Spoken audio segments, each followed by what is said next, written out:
Today's lecture review is on the principles and practices of infection control. Consider yourself to be a new employee of a salon that offers hair and nail and skin services, and at the end of the day, the salon manager asks you to help clean and disinfect the counters, the workstations, the tools, the implements, and any manicure and pedicure and facial equipment that you have. They also tell you they want you to log these disinfection and cleaning procedures in a book. It is vitally important, especially in this day where we are under the protocol of COVID-19. We have to be particularly careful and making sure that we disinfect as we enter the salon, disinfect at the end of the salon, and make sure that we sanitize our hands constantly throughout the day. We have several federal agencies that we fall under. One is OSHA. This is a federal agency. It regulates and enforces the standards for workplace safety and health. So OSHA is in place.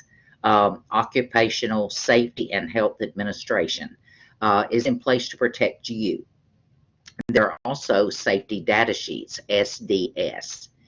Occupational and Safety Health Act of 1970 means that the SDS sheets have to replace the old material safety data sheets that we had.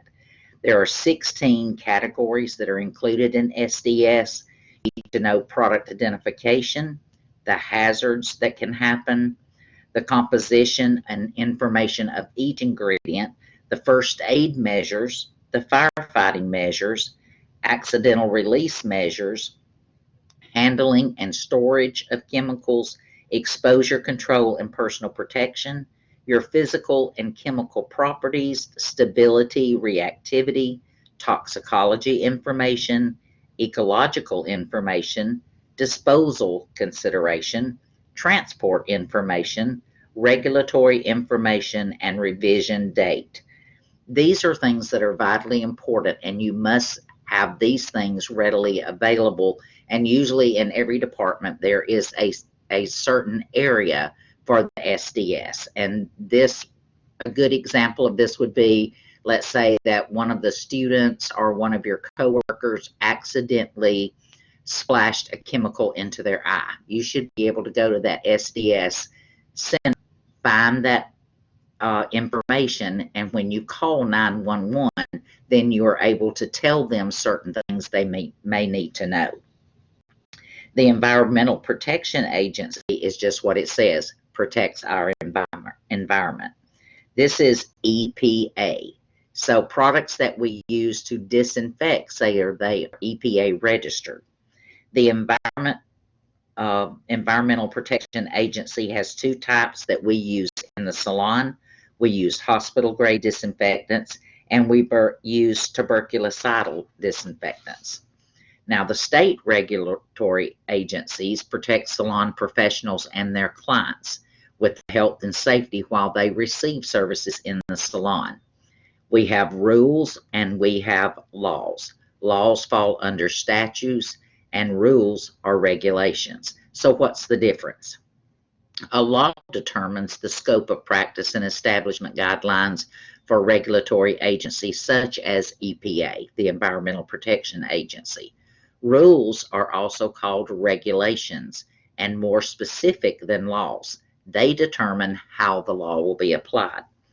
You need to be able to understand principles of infection. Salon professionals are responsible for knowing the risk of injury or infection, know how to properly use these products, and prevention. Infection control is a method used to eliminate or reduce the transmission of infectious organisms. We have 4 types of bacteria that are potentially harmful organisms: bacteria, viruses, fungi, and parasites. In infection control, infectious disease can happen through salon tools. We need to clean, disinfect, and that disinfectants that we use in the salon must be bactericidal, virucidal, fungicidal. This is why we call them hospital-grade disinfectants. Bacteria is a minute one-celled organism, and it can exist anywhere. 1,500 rod-shaped bacteria will fit on the head of a regular pin. There are two types of bacteria. There is non-pathogenic and pathogenic. Non being harmless, or they can be considered helpful. Pathogenic is harmful and disease-producing bacteria. In the pathogenic bacteria, we have cocci, we have staphylococci, streptococci. Classifications continued in pathogenic bacteria are diplococci, bacilli, and spirilla. Different bacteria move in different ways. Mobility is the term that we use to describe self-movement. Cocci rarely shows motility. It is self-movement. Bacilli and spirilla use slender hair-like extensions for locomotion.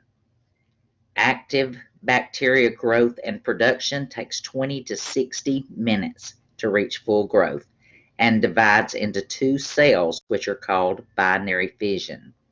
Inactive or spore-producing forming bacteria is a bacterial spore. Bacterial infections occur when the body tissue is invaded by a disease-causing or pathogenic bacteria. Inflammation is a condition in which the body reacts to injury, irritation, or infection. An inflammation usually is red, has heat, pain, and swelling. Pus is the presence of any sign of infection. Pus is a fluid byproduct of an infectious process. It contains white blood cells, dead cells, and bacteria. Local infections and systemic infection, Staphylococcus, methicillin-resistant Staphylococcus aureus, which is called MRSA, M-R-S-A, contagious disease. Viruses themselves are parasitic microscopic particles that infect cells of biological organisms and are capable of taking over the host cell's reproductive function. They're capable of infecting almost all plants and bacteria, and they can pass through the pores of a porcelain filter. Viruses cause common colds and other respiratory and gastrointestinal infections. Biofilms are colonies of microorganisms that adhere to environmental surfaces as well as the human body. They secrete a sticky protective coating that cements them together, and it's hard to penetrate. Biofilms are very hard to pierce with antiseptics, antimicrobials, and disinfection. They keep the body in a chronic inflammatory state that is painful and inhibits the healing. Then we have bloodborne pathogens, disease-causing microorganisms that are carried in the body by blood or bodily fluids, such as hepatitis and HIV. The spread of bloodborne pathogens is possible through the following ways: hair cutting, chemical burns, shaving, nipping, clipping, broken skin. Hepatitis is a bloodborne virus that causes disease and can damage the liver. There are 3 types of hepatitis that are a concern in the salon industry: hepatitis A, hepatitis B, and hepatitis C. Human immunodeficiency virus, HIV, is a virus that causes acquired immune deficiency syndrome, which is actually AIDS. AIDS breaks down the body's immune system. HIV is spread from person to person through blood and less often through other bodily fluids. HIV virus is spread mainly through the sharing of needles by intravenous IV drug users and unprotected sexual contact. Less commonly, HIV is spread through accidents with needles in the healthcare setting. Activities that are not methods of transmitting HIV is holding hands, hugging, kissing, sharing food, and sharing household items. Fungus is a single-celled organism that grows in irregular masses that includes molds, mildews, and yeast. They can produce contagious diseases such as ringworm. Folliculitis barbia, also known as pediofolliculitis barba, is an inflammation of hair follicles caused by a bacterial infection, often caused by the Staphylococcus aureus. Outside of healthcare, this is often referred to as barber's itch or hot tub folliculitis. Fungi, such as Taenia barba, is a fungal infection caused by a variety of commonly infections of the skin. They are primarily limited to a bearded area of the face and the neck. Taenia captus is a fungal infection of the scalp, has red papules or spot at an opening of a hair follicle. And then we have Taenia pedis, which is ringworm fungus of the foot. Now, parasites grow and feed on shelter on or in other living organisms. They must have a host to survive. They are found in food, plants, trees, water. Pedullosis captus, which is head lice, scabies caused by itch mites. And then we have immunity. Immunity is the ability of the body to fight off or resist infections and disease and destroy bacteria that have entered the body. We have natural immunity, which means it's an inborn ability, or we have acquired immunity, developed after overcoming a disease or through inoculation. To prevent the spread of disease, there are proper infection control that is out there to prevent the spread of disease caused by exposure to potentially infectious materials on any surface. Proper infection control requires 2 steps: cleaning and disinfecting with an appropriate EPA registered disinfectant. It is our responsibility to prevent the spread of disease. Sterilization is a process that destroys all microbial life. The 3rd step of this is incorporated, but it is rarely mandated in our profession. There is also decontamination, removal of blood and other potentially infectious materials on an item's surface, and removal of visible debris or residue such as dust, hair, and skin. So we know there are 3 steps to preventing the spread of disease: sanitation, decontamination, and sterilization. When we are cleaning, we need to remove all visible dirt and debris from tools, implements, and equipment by washing with liquid soap and water and using a clean and disinfected nail brush to scrub any grooved or hinged portions of an item. A surface must be properly cleaned before it can be properly disinfected. There are 3 ways to clean your tools and implements: washing with warm soapy water and then scrubbing them with a clean and properly disinfected nail brush, using an ultrasonic unit, or using a cleaning solvent on metal bits for electric files. You want to process the process that eliminates most, but not necessarily all, of the microorganisms on non-porous surfaces, not effective against bacterial spores. It is extremely effective for controlling microorganisms on shears, nippers, and other multi-use tools and equipment. Disinfectants are never to be used on the human hair, skin, or nails. They can cause skin irritations and an allergic reaction. You need to be careful in choosing the types of disinfectants. It has to have correct contact time. The amount of visibly moist time required to be effective against pathogens is always listed on the product label. It's called efficacy, effectiveness against bacteria. You want to always wear gloves, use on pre-cleaned non-porous surfaces, dilute according to directions, use contact time per directions, spray on contact time per directions. Spray can't be used if immersion is required. Use only as directed and use only EPA registered disinfectants in petty spas. Disinfectant tips: always use only on pre-cleaned hard non-porous surfaces. Always wear gloves and safety glasses when you're handling disinfectant solutions. Always dilute the product by following the instructions on the product label. An item must remain submerged in the disinfectant for 10 minutes unless the product label specifies differently. You want to disinfect large surfaces, apply the disinfectant onto the pre-cleaned surface, or use disinfectant spray.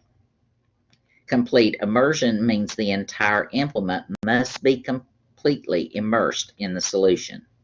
You want to change the disinfectant solution according to the instructions on the labels. Proper disinfection of a whirlpool, pipeless, or air jet pedicure spa requires that the disinfectant solution circulate for 10 minutes unless the product label specifies otherwise. There are different types of disinfectants. Quaternary ammonium compounds, we call quats, contain anti-rust ingredients. Most disinfect for 10 minutes. Long-term exposure may damage fine steel. So it's vitally important that you set a timer when you're disinfecting your tools and implements. Phenolic disinfectants can be harmful to the environment. Never pour these down the drain. They can damage rubber and plastic. They can cause metal to rust, and never allow it to touch your skin.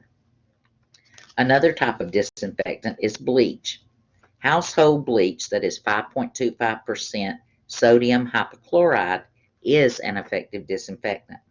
It can be used to disinfect large surface areas such as countertops and floors. Using too much bleach can damage some metals and plastics, so be sure to read the label for safe use. Bleach can be corrosive to metals and plastic and cause skin irritation and eye damage. Bleach should not be used to disinfect salon and spa tools and implements such as your shears, your combs, and your brushes. Disinfectants are pesticides. Some disinfectants appear clear, while others, especially phenolic disinfectants, are a little cloudy. Keep your SDS, your safety data sheets, on hand. Wear gloves and safety glasses when you're mixing disinfectants. Avoid skin and eye contact. Add disinfectant to the water, not water to the disinfectant. And this is vitally important because if you put the disinfectant in the jar and then pour a large amount of water, it can splash and hit you in the eye. So always fill your container with water first, then add the amount of disinfectant to it. You want to use tongs, gloves, and a draining basket and keep away from children. You want to carefully measure the product. Measure and use following the instructions. Follow your manufacturer's instructions for when to replace the disinfectant solution. Never allow disinfectant to come in contact with your skin. Never place in unmarked containers. The DD rule is basically simple. Everything that you use, you either have to disinfect or you dispose. Multi-use means it's reusable and can be cleaned. Single use is disposable, which means it's porous and can only be used once. So keep a logbook. When you're disinfecting your non-electrical tools and implements, state rules require that they must be cleaned and disinfected before and after every service, even when they are used on the same person. Mix all disinfectants according to the manufacturer's directions, always adding the disinfectant to the water, not the water to the disinfectant. If you are disinfecting electrical tools and equipment, you have contact points that cannot be immersed in liquid. You will clean and disinfect using an EPA registered disinfectant that is designed for use on these devices. This is things like your clippers, your trimmers, etc. Follow the procedure recommended by the disinfectant manufacturer. So each manufacturer will have its own set of directions. You want to disinfect your work area before every client service. Clean and disinfect any surface that a customer's skin may have touched. Clean doorknobs and handles daily to reduce transferring germs to your hands. Disinfecting your work surfaces, you want to make sure you have clean towels, linen, and capes that must be used for each client. Do not reuse until properly laundered.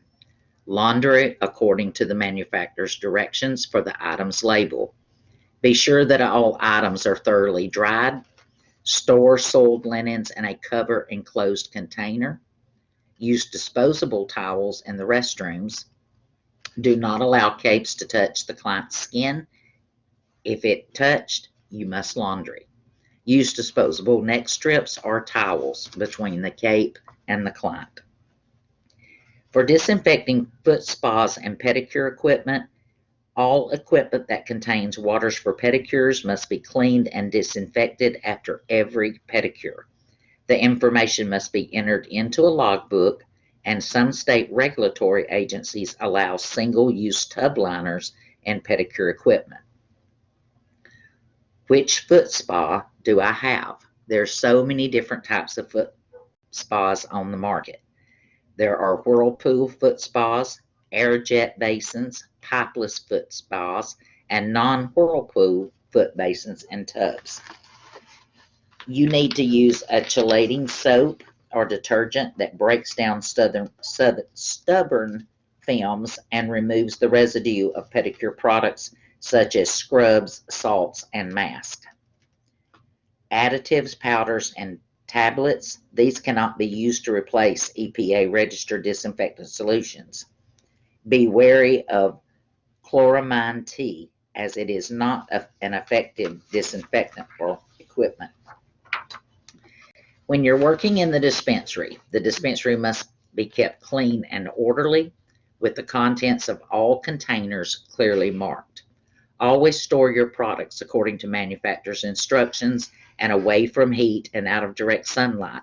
Keep your SDS for all products used in the salon in a convenient central location for the employees. Hand washing removes germs from the folds and grooves of the skin and from under the free edge of the nail plate by lifting and rinsing germs and contaminants from the surface. You should wash your hands thoroughly before and after each client.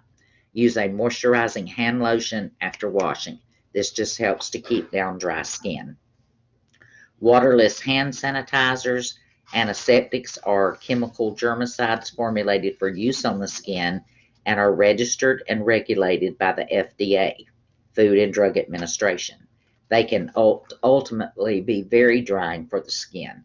They should only be used after properly cleaning your hands, not instead of washing your hands. You have to follow the standard precautions to protect yourself and your client. PPE is personal protective equipment. It is specialized clothing and equipment that is worn by an employee for protection against a hazard. This is your gloves, your mask, and your eyewear. If you have an exposure incident where you come into contact with blood or bodily fluid, contact with non-intact broken skin, blood, body fluids, or other potentially infectious materials, that is the result of the performance of an employee's duties. Should you or your client suffer a cut or abrasion that bleeds during the service, you have to follow the proper procedure to handle the incident. You want to make sure that you understand your professional responsibilities. Keep the floors and workstations dust-free. Control dust, hair, and other debris. Keep trash in a covered waste receptacle to reduce chemical odors and fires. Clean your fan, your ventilation system, and humidifiers at least once a week. Keep all your work area well lit. Clean and disinfect your restroom surfaces. Provide toilet tissue, paper towels, liquid soap, properly disinfected soft nail brushes, and a container for used brushes in the restroom. Never place food in the same refrigerator used to store products. This concludes your chapter review for Chapter 5